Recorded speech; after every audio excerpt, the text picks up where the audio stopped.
सुरुवातीला उल्लेख केलास तसा अनुभव आणि तरुण नेतृत्व म्हणजे नितीश कुमार आणि तेजस्वी यादव यांच्यामधली नितीश कुमार यांचा चेहरा किंवा नितीश कुमार यांचं व्यक्तिमत्व, नितीश कुमार यांचं नेतृत्व बिहारमध्ये कायम डिसाइडिंग राहिलंय. कारण गेल्या बऱ्याच निवडणुका आपण पाहिल्या तर नितीश कुमार कायम आहेत. सत्ता बदलल्या, लोक बदलली, गणित बदलली, समीकरण बदलली, पण नितीश कुमार मुख्यमंत्रीपदी कायम राहिले.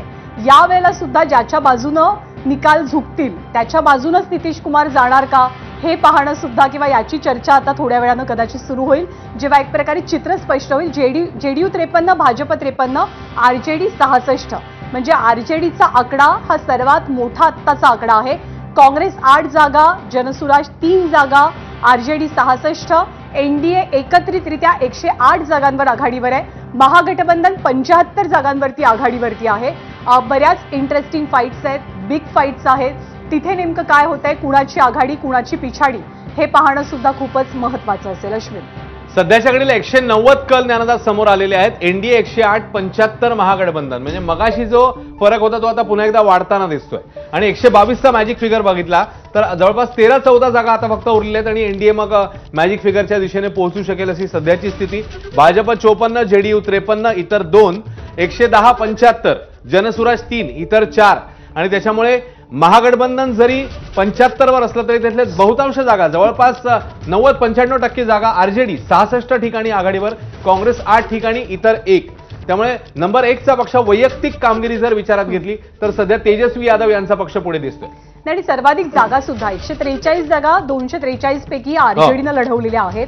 त्यामुळे आरजेडीचे जे आकडे आहेत ते इतरांच्या तुलनेमध्ये आपल्याला जरा दमदार आकडे पाहायला मिळतात.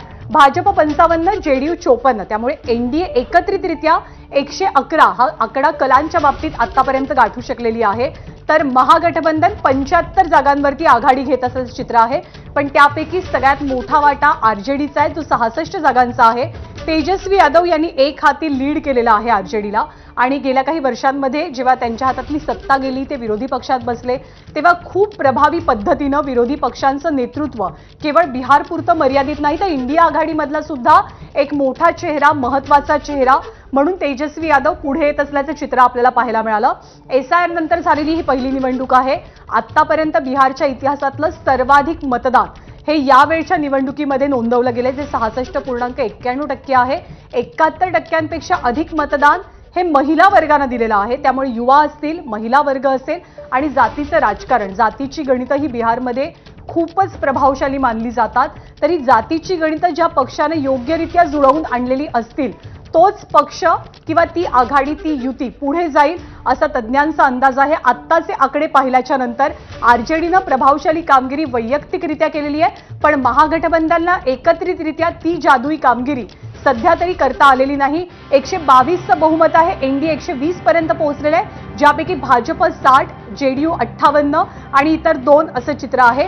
तर आपण महागठबंधनचा विचार केला तर आरजेडी 66, काँग्रेस 7 आणि इतर 1 असं 243 जागांपैकी 201 जागांचं चित्र अश्विन आपल्याला पाहायला मिळतं. म्हणजे कलांमध्ये द्विशतक समोर आलेले आहे. 200+ जागांचे कल सध्या समोर येतात. भाजप 60, जेडीयू 58, आरजेडी 66 आणि ज्याच्यामध्ये एकूण जागा 243 पैकी 122 जो गाठेल तो अर्थातच सत्ता स्थापन करेल. एनडीए 120 म्हणजे आता एनडीए आपण म्हणूया की सध्याच्या घडीला बहुमतापासून अवघ्या 2 जागा दूर आहे. सध्याची मोठी बातमी, एनडीए बहुमतापासून अवघ्या 2 जागा दूर म्हणजे ईव्हीएमची मतमोजणी सुरू होऊन अर्धा तासच उलटलाय फक्त आणि एनडीए आता तिकडे बहुमतापासून अवघ्या 2 जागा दूर आहे.